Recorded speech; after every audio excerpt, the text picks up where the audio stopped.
उसका नाम है काउंटर करंट मैकेनिज्म।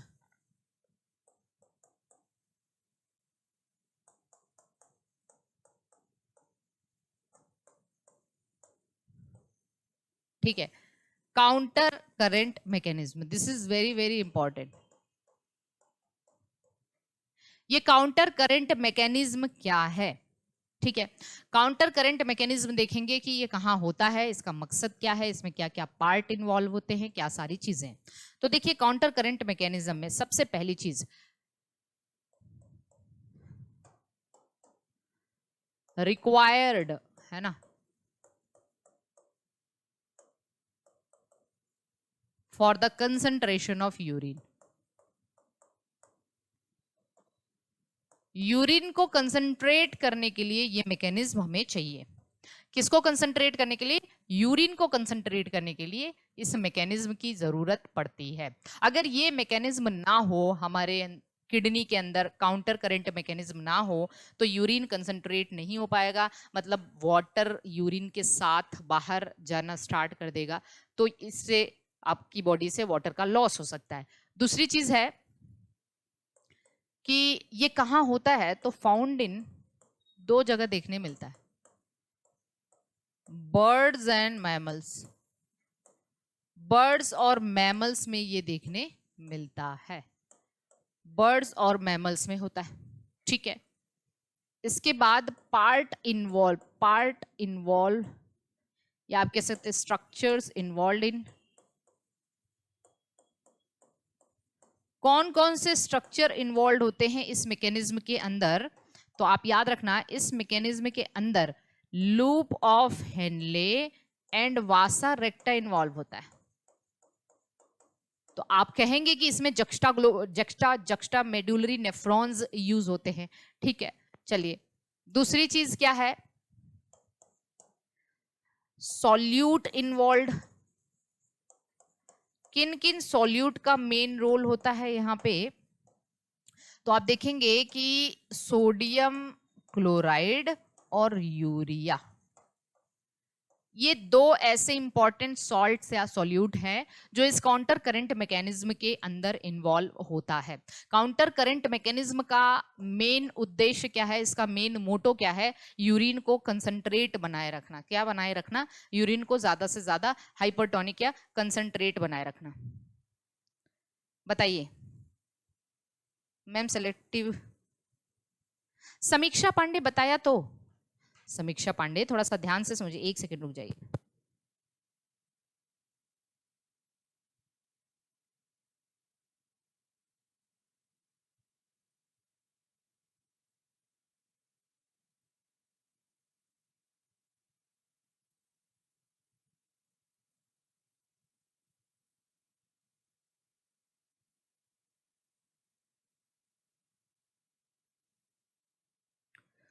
तो क्या बताया हमने कि देखिए इसका मकसद क्या है भाई?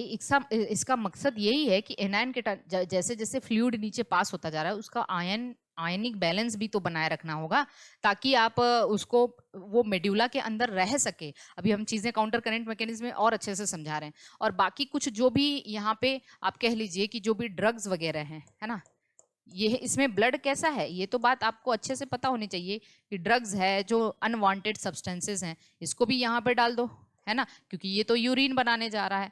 तो ब्लड के अंदर जो अनवांटेड सब्सटेंसेस हैं, क्रिएटिनिन है, ड्रग है, वो भी साथ के साथ यहीं से लेते जाओ, है ना, क्योंकि यहाँ पे तो अनफिल्टर्ड ब्लड है जो इफरेंट आर्टरियोल से आ रहा है ना, इफरेंट आर्टरियोल का ही पार्ट है ना ये वासा रेक्टा और पेरिट्यूबुलर कैपिलरी।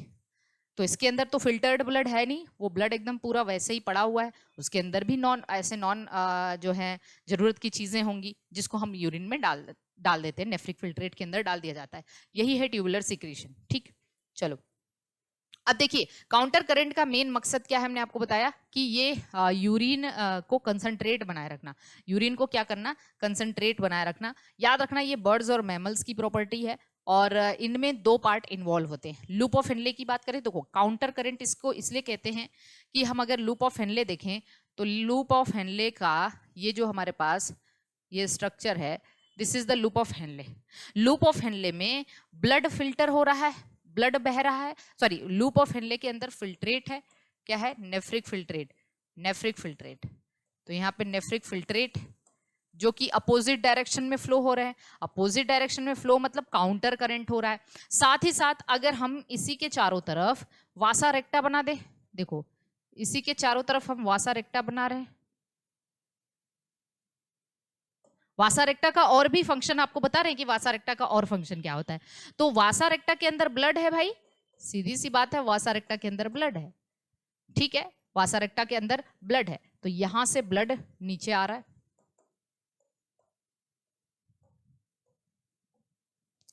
ये इसका असेंडिंग है, ये इसका डिसेंडिंग लिम्ब है। तो इसके अंदर ब्लड और इसके अंदर फ्लूइड है, नेफ्रिक फिल्ट्रेट है। दोनों के दोनों लिम्स में ये अपोजिट डायरेक्शन में फ्लो हो रहे हैं।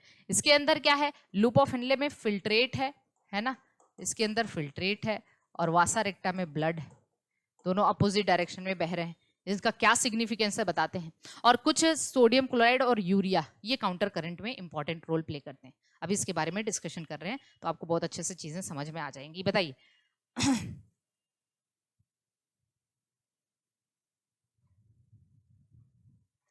यहां तक सभी को डन है, किसी भी तरीके की कोई समस्या है बताइए। अब देखिए please be attentive, be attentive. यहां पे आइए, देखिए हम पहले लूप ऑफ हेनले बना रहे हैं। मान लो यहां से हमने स्टार्ट किया बोमन कैप्सूल, हमने कहा था भाई देखो किडनी पढ़ाएंगे तो नेफ्रॉन बनाएंगे कम से कम 100 बार, है ना। और फिर बहुत सी चीजें हैं जो इस तरीके से करनी पड़ती, बार बार बना के समझाना ज्यादा आसान होता है, ठीक है, बस हमें इतने से मतलब है। देखो एक बात बताओ आप हमें, इसको थोड़ा सा और ऐसे कर दे रहे हैं, ये डीसीटी है। अब एक बात आप बताओ कि ये क्या है, मान लो ये मेड्यूला है, ये कॉर्टेक्स है और ये आउटर मेड्यूला है कि नहीं भाई। मेड्यूला है तो मेड्यूला में आप जितना अंदर जाएंगे, और ये इनर मेड्यूला है। भाई किडनी आपने देखा था, किडनी जब हमने बनाया था तो ऐसे किडनी थी, है ना। किडनी में इधर कॉर्टेक्स फिर मेड्यूला में जितना अंदर जाएंगे, concentration of salt increases from cortex to inner medullary interstitial fluid. मतलब सॉल्ट का कंसंट्रेशन बाहर से अंदर की तरफ बढ़ता जाता है। इसका रीजन क्या है वो भी हम देखेंगे। इसका रीजन ये है कि चलिए देखिए, ये हमारा कलेक्टिंग ट्यूब्यूल है ना, कलेक्टिंग ट्यूब्यूल का ये जो डिस्टल पार्ट है ये यू शेप्ड के पास होता है ऐसे। यहां पे अब अच्छा, अब आप बताओ कि हमारे ब्लड की ऑस्मोलैरिटी, जो ये ब्लड की जो फ्लूइड है नेफ्रिक फिल्ट्रेट है ना, इसकी ऑस्मोलैरिटी कितनी होती है। कॉर्टेक्स में इसकी जो ऑस्मोलैरिटी है, हमारे नेफ्रिक फिल्ट्रेट की जो ऑस्मोलैरिटी है, ब्लड की ऑस्मोलैरिटी कितनी होती है, कोई बताएगा। हमारे नॉर्मल ब्लड की ऑस्मोलैरिटी कितनी, ऑस्मोलैरिटी से मतलब क्या है, उसमें कितना सॉल्ट कंसंट्रेशन है। तो हमारे जो ब्लड की नॉर्मल ऑस्मोलैरिटी है वो 300 मिली ऑस्मॉल्स होती है, 300 मिली ऑस्मॉल होती है। जैसे जैसे ये पीसीटी में, जैसे जैसे ये नीचे पास होता है, आपको पता है यहां से वाटर निकलेगा। यहां से जब वाटर निकल रहा है, आप ध्यान से समझना, यहां से जब वाटर निकल रहा है, वाटर निकल रहा है ना, वाटर निकल रहा है, वाटर निकल रहा है, वाटर निकल रहा है। तो अब बताओ ऑस्मोलैरिटी तो बढ़ रही होगी ना। तो एक टाइम आता है कि ये 600 ये हो जाता है आपका 600 हो जाता है, ठीक है, 800 हो जाता है, 900 हो जाता है, और फाइनली यहां से जब वाटर निकल गया तो यहां तक आते आते 1200 मिली ऑस्मॉल्स हो जाता है।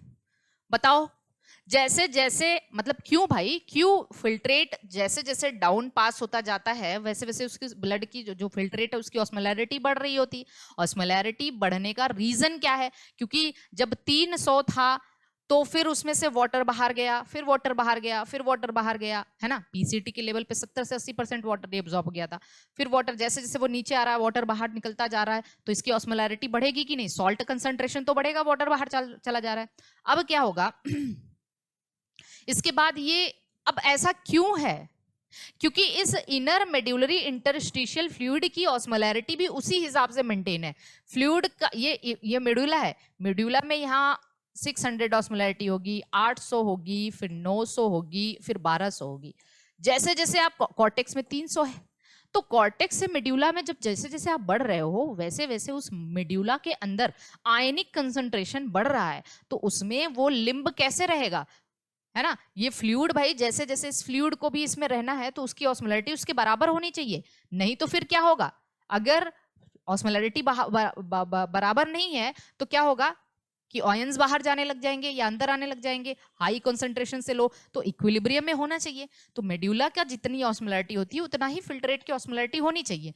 तो इसीलिए वो इसको ऐसे बनाया गया कि भाई तुम यहां से वाटर निकल जाओ ताकि इसकी ऑस्मोलैरिटी बढ़ जाए, फिर जब ये ऊपर जा रहा है तो सॉल्ट निकल जाओ, है ना, सॉल्ट निकालो ताकि इसकी ऑस्मोलैरिटी फिर घटने लग जाए। तो इसलिए यहाँ पे ऐसा डिजाइन किया नेचर ने कि यहाँ पे वाटर नहीं निकलना चाहिए, अब यहां से वाटर नहीं निकलना चाहिए, यहां से अब सॉल्ट निकल रहा है। चलो सोडियम क्लोराइड निकल जाओ, तुम सोडियम क्लोराइड निकल जाओ, सोडियम क्लोराइड बाहर आ जाओ, ताकि अब ये 1200 था तो फिर एक कंडीशन आए कि यहाँ 900 हो जाए, है ना, यहाँ क्या हो जाए 900 हो जाए, फिर यहाँ 800 हो जाए, फिर यहाँ 600 हो जाए। समझ पा रहे हो मेरी बात को? इस बात को कितने लोग समझ पा रहे हैं कि ऐसा क्यों डिजाइन हुआ कि यहां से वाटर निकल रहा है और यहां से सॉल्ट निकल रहा है? अब इतनी बात समझ आ रही है। चलो मान लिया हमने कि ये चीज आपको समझ आ रही, फाइनली क्या हुआ यहाँ पे, बस हम लूप ऑफ हेनले की बात कर रहे हैं। सेम यहीं पे अगर हम किसको बना दे रहे हैं, यहीं पे अगर हम डिजाइन कर दे रहे हैं किसको, इसको हटा के, इसको हटा के, एक मिनट, यहीं पे हम वासा रेक्टा बना रहे हैं ताकि आप इस चीज को समझ सको। यहां पे हमने बना दिया वासा रेक्टा। अब देखो वासा रेक्टा में क्या है भाई, ये पार्ट हमें इफरेंट आर्टेरियोल से मिला है, ये बात तो हमें पता है, ये भैया इफरेंट आर्टेरियोल ने वासा रेक्टा बनाया, कोई दिक्कत नहीं। चलो ठीक है, तो इसमें ब्लड है।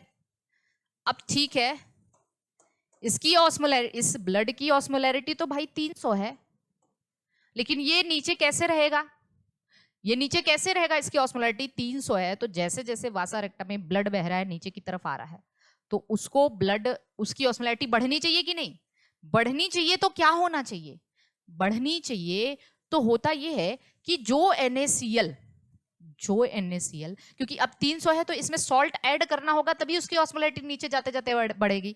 तो इस ब्लड की ऑस्मोलैरिटी इनिशियली 300 मिलीऑस्मॉल है, तो जो NaCl इसने बाहर निकाला वही NaCl यहां अंदर आ जाएगा। अरे 600 हो गई, वही NaCl यहां अंदर आ जाएगा। 800 हो गई, वही NaCl यहां आ जाएगा। 900 हो गई, वही NaCl यहां आ जाएगा। 1200 हो गई। बात समझ आ रही है? अब इसको जब जैसे जैसे ये ऊपर आएगा तो क्या होना चाहिए भाई, अब इसकी ऑस्मोलैरिटी 1200 से कम होनी चाहिए, क्योंकि इंटरस्टिशियल फ्लूइड की ऑस्मोलैरिटी कम होनी चाहिए, है ना। तो ये NaCl वापस से घूम फिर के जैसे जैसे ब्लड ऊपर जाएगा NaCl बाहर फेंकता जाएगा। ये लो भैया अपना NaCl, है ना, ये NaCl बाहर निकाल दिया। कितना आप सोच रहे हो ये क्या खेल है मैम, बताते हैं अभी। अब तो इसकी ऑस्मोलैरिटी फिर 900 आई, 800 आई, 600 आई, है ना। समझ पा रहे हो what I am trying to say? 600 आई, 800 आई, 900 आई। आप समझ पा रहे हो हम क्या कहना चाह रहे हैं?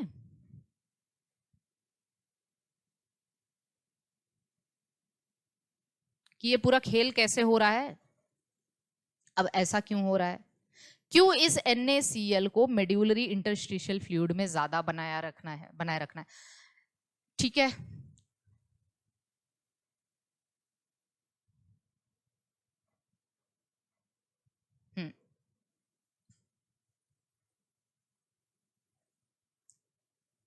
अब सुनिए मेरी बात को ध्यान से।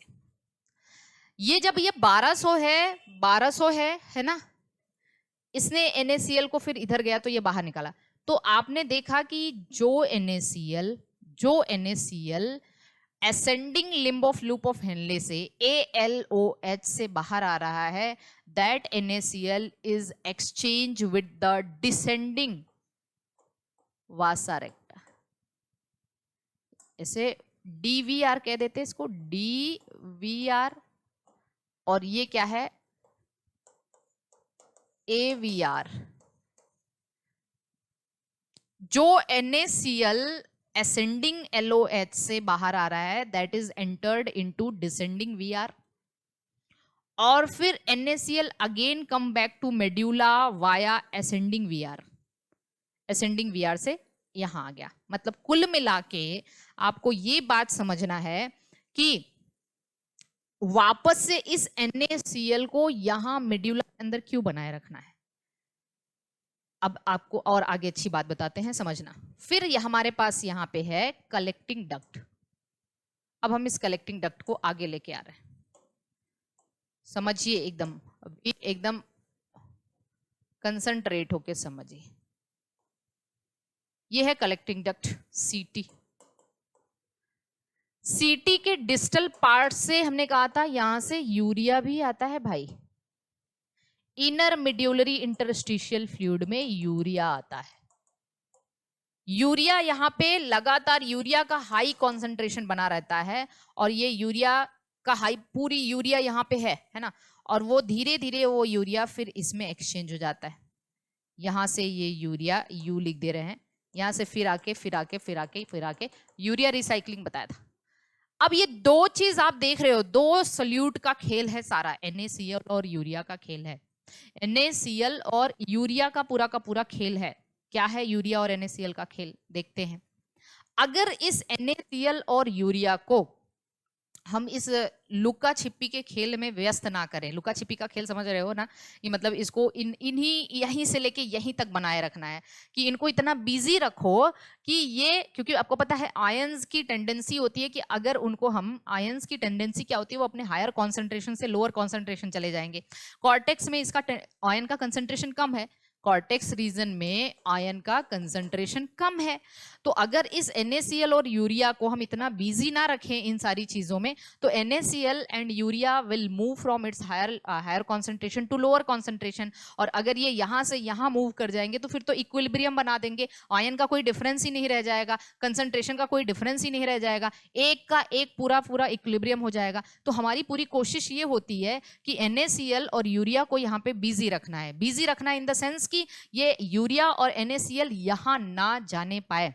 ठीक है, तो NaCl और यूरिया अगर मेड्यूला के अंदर है, ठीक है, NaCl तो पूरी जगह है, लेकिन यूरिया आपको दिख रहा है इनर मेड्यूलरी इंटरस्टिशियल फ्लूइड में यूरिया ज्यादा है, क्योंकि मेड्यूला में यहाँ यूरिया बहुत मतलब यहाँ से रीअब्जॉर्ब होकर मेड्यूला में आएगा, और मेड्यूला से फिर वो धीरे धीरे उसका कंसंट्रेशन यहाँ से एब्जॉर्ब होकर यहाँ तक आएगा। तो कुल मिला के कहेंगे कि यहाँ तक NaCl है, यहाँ यूरिया और NaCl दोनों है। यूरिया और NaCl की वजह से इस मेड्यूलरी इंटरस्टिशियल का जो ऑस्मोलैरिटी है वो 1200 मिली ऑस्मोल्स के आसपास पहुंच जाता है।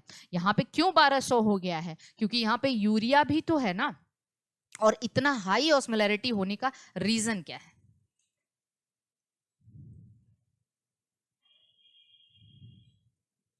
इतना हाई ऑस्मोलैरिटी होने का रीजन यही है कि अगर इसकी ऑस्मोलैरिटी यहाँ बढ़ी रहेगी, इसकी ऑस्मोलैरिटी यहाँ ज्यादा होगी, तो ये हाइपरटोनिक मीडियम बनाएगा, हाइपरटोनिक मीडियम यहाँ पे रहेगा। और हाइपरटोनिक मीडियम अगर यहाँ ना रहेगा तो क्या होगा, अब समझना। अगर ये हाइपरटोनिक मीडियम है, तब जब DCT से ये फ्लूइड यहाँ आ रहा होगा, तो इस फ्लूइड के अंदर जितना भी एक्स्ट्रा अमाउंट ऑफ वाटर है वो इस हाइपरटोनिक की तरफ मूव कर जाएगा। क्योंकि आपको पता है वाटर हमेशा कहाँ मूव करते हैं, अपने हायर कॉन्सेंट्रेशन से लोअर कॉन्सेंट्रेशन की तरफ। तो वाटर यहाँ क्यों एब्जॉर्ब होता है, क्योंकि यहाँ पे हाई ऑस्मोलैरिटी है, हाइपरटोनिक कंडीशन है, और हाइपरटोनिक कंडीशन मतलब सल्यूट कंसेंट्रेशन ज्यादा है, वाटर कम है, तो वाटर अपने हायर कॉन्सेंट्रेशन से लोअर कॉन्सेंट्रेशन की तरफ एब्जॉर्ब हो जाएगा। और वाटर का एब्जॉर्प्शन इसलिए जरूरी है ताकि यहाँ पे ये जो यूरिन हो वो कंसंट्रेटेड हो पाए। यूरिन कैसा हो पाए? कंसंट्रेटेड हो पाए, है ना। अगर ये वाटर, आप मेरी बात को ध्यान समझने की कोशिश करना, अगर ये वाटर यहाँ पे रीएब्जॉर्ब नहीं होगा तो यूरिन हमारा कंसंट्रेट उतना नहीं हो पाएगा जितना कि कंसंट्रेट होता है। यूरिन का भी ऑस्मोलैरिटी हमारा 1200 मिली ऑस्मोल के आसपास होता है, क्योंकि ऑब्वियस सी बात है यहाँ 1200 ऑस्मोलैरिटी है, तो यूरिन की ऑस्मोलैरिटी कितनी होती है? 1200 ऑस्मोलैरिटी। अब इनिशियल फ्लूइड की ऑस्मोलैरिटी 300 है, तो हमारी किडनी के पास 4 गुना ज्यादा कंसंट्रेटेड यूरिन प्रोड्यूस करने की क्षमता होती है, 300 से 1200। समझ रहे हैं? इनिशियल फिल्ट्रेट का जो कंसंट्रेशन है वो 300 है, यूरिन का अल्टीमेटली कंसंट्रेटेड ऑस्मोलैरिटी कितनी है? वो है आपका 1200। तो हमारी किडनी के पास लगभग 4 गुना ज्यादा कंसंट्रेटेड या हाइपरटोनिक यूरिन प्रोड्यूस करने की क्षमता होती है। तो फिर से एक बार समझेंगे इस पूरे काउंटर करंट मैकेनिज्म का रोल। अब इतनी बातें तो आपको साइकिल तो समझ में आ गया, अब मेरी बात को ध्यान से समझना। काउंटर करंट मैकेनिज्म में 2 लिम्ब इन्वॉल्व होते हैं, एक लूप ऑफ हेनले और एक वासा रेक्टा। लूप ऑफ हेनले में, मेरी बात को ध्यान से सुनना है नहीं तो समझ नहीं आएगा। लूप ऑफ हेनले के अंदर क्या है? लूप ऑफ हेनले के अंदर आप कह सकते हो नेफ्रिक फिल्ट्रेट है और वासा रेक्टा के अंदर ब्लड है, ठीक है। अब जो भी आप कह सकते हो NaCl ascending limb of loop of Henle से बाहर आ रहा है, दैट NaCl बाहर इसको यही बनाए रखना है, यही बनाए रखना है, तो यही मेड्यूला के अंदर ही NaCl को बनाए रखना है। तो कैसे बनाए रख सकते हैं? अगर हम इसको यहाँ बिजी ना करें इस NaCl को, तो ये तो यहाँ से यहाँ मूव कर जाएगा ना। तो इस NaCl को धीरे धीरे इसके अंदर डालना स्टार्ट करते हैं। तो ये NaCl धीरे धीरे किसमें? डिसेंडिंग लिम्ब ऑफ वासा रेक्टा में एब्जॉर्ब हो जाता है, और डिसेंडिंग से फिर जैसे जैसे ये असेंडिंग तक आता है, ये NaCl फिर बाहर आ जाता है, ये NaCl फिर बाहर आ जाता है। कुल मिला के ये NaCl मेड्यूला के अंदर ही रह गया। कुल मिला के ये NaCl कहाँ रह गया? मेड्यूला के अंदर रह गया। तो मेड्यूला का ऑस्मोलैरिटी ज्यादा बनी रहेगी। दूसरा रीजन, दूसरा क्या है? यूरिया का रोल है। यूरिया जो कलेक्टिंग टिब्यूल से बाहर आता है डिस्टल पोर्शन से, तो ये मेड्यूला का कंसंट्रेशन को हाई बनाए रखेगा, और वो यूरिया धीरे धीरे एक्सचेंज हो जाता है थिन सेगमेंट से, क्योंकि भाई डिपॉजिट तो नहीं रह सकता ना पूरी तरह से। उसके कंसंट्रेशन को बनाए रखने के लिए जितना ज्यादा बाहर आ रहा है मेड्यूला में है तो, लेकिन वहां से थोड़ा थोड़ा इस थिन सेगमेंट से एक्सचेंज होके फिर वापस से फिर कलेक्टिंग डक्ट से बाहर, है ना, थोड़ा अमाउंट ऑफ यूरिया। ऐसा नहीं कि सारा अमाउंट ऑफ यूरिया, थोड़ा amount, some amount of urea, ताकि ये मेड्यूला के कंसंट्रेशन को बनाए रखे। तो NaCl और यूरिया मिलके इस मेड्यूलरी इंटरस्टिशियल फ्लूइड के कंसंट्रेशन को हाई रखेंगे, जिसकी वजह से यहाँ पे अगर हाई ऑस्मोलैरिटी रहेगी तो जब नेफ्रिक फिल्ट्रेट DCT ऑनवर्ड आएगा कलेक्टिंग ट्यूब्यूल से एकदम फाइनल, अब इसको यूरिन बनाना है, तो यूरिन बनाते से वाटर फोर्स हो जाएगा। वाटर को क्या करेगा भाई? मजबूरी है कि हमें बाहर निकलना ही निकलना है, क्योंकि बाहर का जो मीडियम है वो हाइपरटोनिक है। तो जो भी एक्स्ट्रा अमाउंट ऑफ वाटर जो अब यूरिन में जाने वाला है वो यहाँ से एब्जॉर्ब हो जाएगा फ्लूइड के अंदर या ब्लड के अंदर, आप कह सकते हो। तो ये फ्लूइड के अंदर एब्जॉर्ब हो गया, तब हमारी यूरिन कैसी हो पाएगी? कंसंट्रेट हो पाएगी। बताइए इस बात, कितने लोग इस चीज को समझ पाए हैं कि what is the counter current mechanism?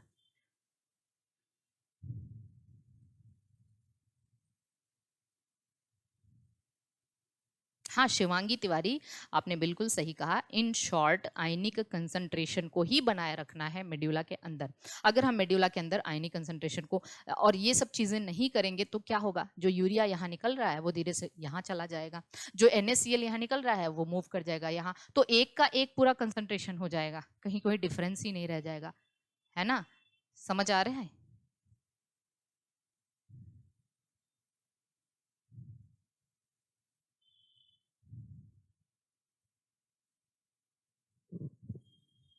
बताइए।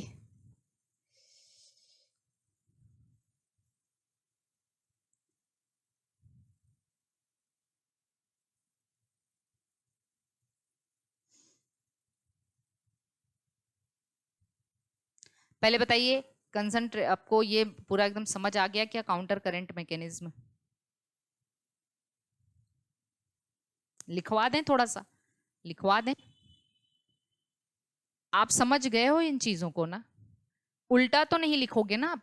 देखो ये जरूर याद रखना कि इसका जो असेंडिंग है इसके पास इसका डिसेंडिंग होगा, इसका जो डिसेंडिंग है इसके पास इसका असेंडिंग होगा, क्योंकि ये इस तरीके से ब्लड आ रहा है, ब्लड इस तरीके से आ रहा है ना, फिल्ट्रेट इस तरीके से आ रहा है। तो कितना केयरफुली चीजें डिजाइन की गई हैं यहाँ पे। आप देख सकते हो कि जो NaCl जैसे जैसे यहाँ पे बाहर आता जा रहा है, वही NaCl तो यहाँ एंटर होता जा रहा है। इसकी ऑस्मोलैरिटी 300 थी तो ये 600 कैसे हुई? क्योंकि इसकी जो NaCl, अरे भाई इसका 1200 था तो इसका 600 तक आया ना। इसका रीजन क्या है? NaCl बाहर निकलना, और जो NaCl यहाँ बाहर आ रहा है वही एक्सचेंज हो रहा है इसके डिसेंडिंग लिम्ब से, है ना। और जो फिर NaCl यहाँ पे इसको फिर ऊपर जाना है तो इसकी ऑस्मोलैरिटी कम होनी चाहिए, वापस ये NaCl यहाँ पे निकल जाएगा।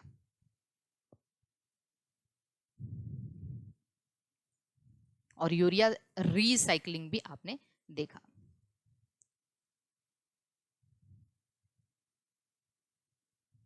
अब यहाँ पे हम लिख दें, चलिए अब हम लिख रहे हैं, इसको ध्यान से समझना। इसको ध्यान से कैसे समझना है कि हमने आपको बताया, प्लीज बी अटेंटिव।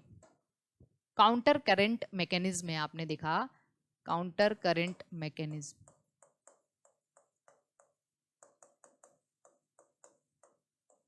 में रोल ऑफ किसका है?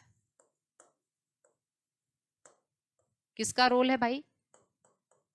NaCl एंड यूरिया, वासा रेक्टा, और ये तो आपको पता ही है। NaCl कहां से? NaCl which come out from ascending limb of loop of Henle is entered into descending limb of vasa recta, है ना, and again comes into medullary interstitial fluid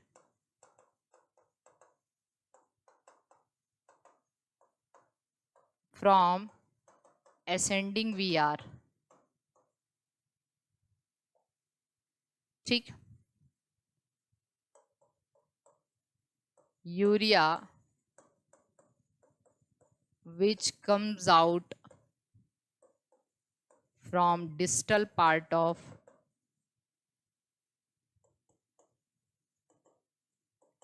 CT is exchanged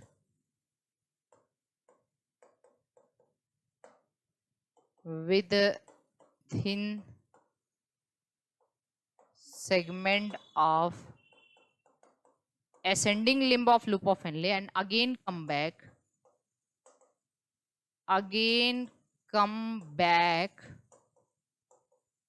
to medullary interstitial fluid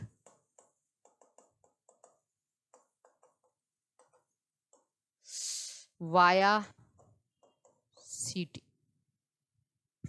तो कुल मिला के इन दोनों की वजह से क्या होगा?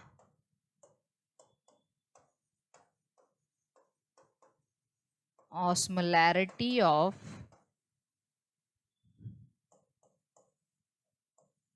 inner medullary interstitial fluid interstitium increases। Inner medullary interstitium की ऑस्मोलैरिटी बढ़ जाएगी। जब इसकी ऑस्मोलैरिटी बढ़ जाएगी तो इसकी वजह से क्या होगा? मतलब ये कैसी हो जाएगी? हाइपरटोनिक हो जाएगी। ठीक है, जब इसकी ऑस्मोलैरिटी हाइपरटोनिक हो जाएगी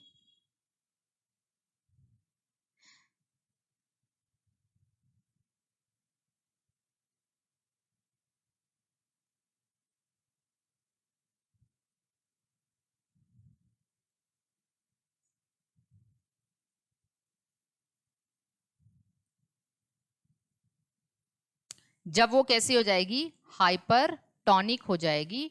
तो क्या होगा? रुकिए, पहले अभी आपकी क्वेरीज का आंसर दे रहे हैं। जब ये हाइपरटोनिक हो जाएगी अब क्या होगा भाई? अब ध्यान से समझना।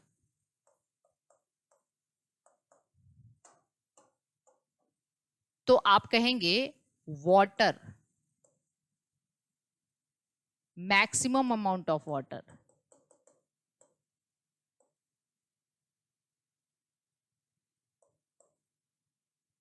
Water maximum amount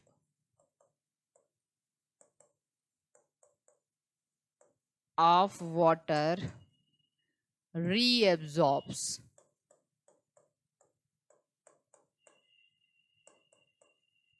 into medullary interstitial fluid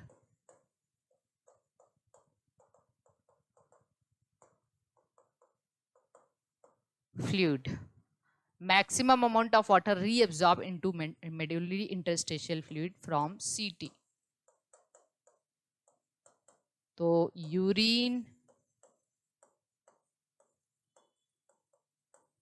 becomes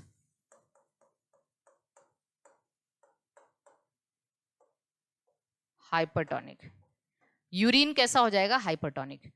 that is approximately 1200 times 1200 milli osmole. तो आप कहेंगे ये क्या है? That is 4 times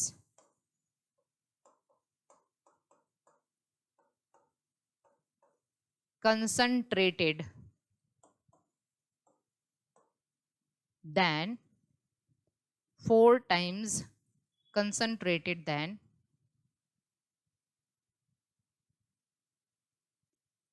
initial filtrate.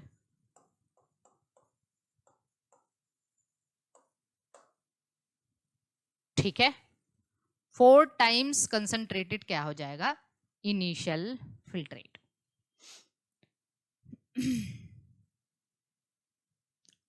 Urea recycling होगा ना, यूरिया साइकिल में यूरिया रिसाइकलिंग. हाँ, यूरिया रिसाइकलिंग है भाई. ये यूरिया साइकिल आपके लीवर में था, यूरिया रिसाइकलिंग है.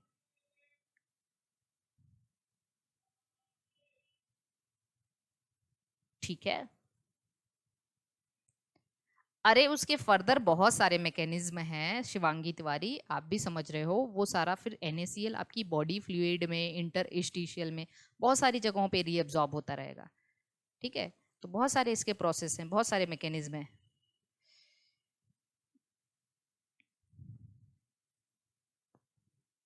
क्लियर है यहां तक? तो आपको पहले बताइए काउंटर करंट मैकेनिज्म समझ आया कि नहीं?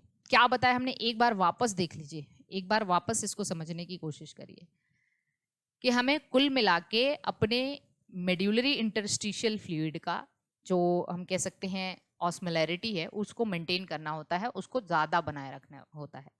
उसके लिए हमें NaCl और यूरिया यहाँ पे रोल प्ले कर रहे हैं. NaCl जो यहाँ से एक्सचेंज हो रहा है, यहाँ से बाहर आ रहा है, वो इसमें वापस इसमें आ जाएगा और इसमें रीअब्सॉर्ब होके फिर वापस ये मेडुलरी इंटरस्टिशियल फ्लूइड में अगेन कम बैक. मतलब कुछ अमाउंट ऑफ NaCl यहाँ पे हमेशा डाला जाता है ताकि यहाँ पे इसका interstitial medullary interstitial fluid absorb हो सके. हमारे मेड्यूला के अंदर बहुत सारी ऐसी ब्लड कैपिलरीज भी फैली होती हैं जो हमारी एब्डोमिनल कैपिलरीज होती हैं, वो उसको रीअब्जॉर्ब करके वापस ब्लड में लेके जाती हैं. ठीक है, तो बस यहाँ पे हम आपको ये समझाने की कोशिश कर रहे हैं कि यहाँ यूरिन फॉर्मेशन में वासा रेक्टा और लूप ऑफ हेनले का क्या रोल है. ठीक, तो बताइए डन है सभी को? ओके, अब आ जाइए. तो आई होप कि आप लोगों को काउंटर करंट मैकेनिज्म आज अच्छे से समझ आया होगा.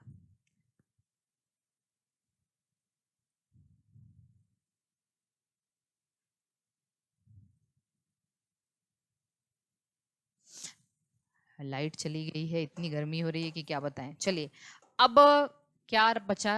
रेगुलेशन है ना, रेगुलेशन बचा है.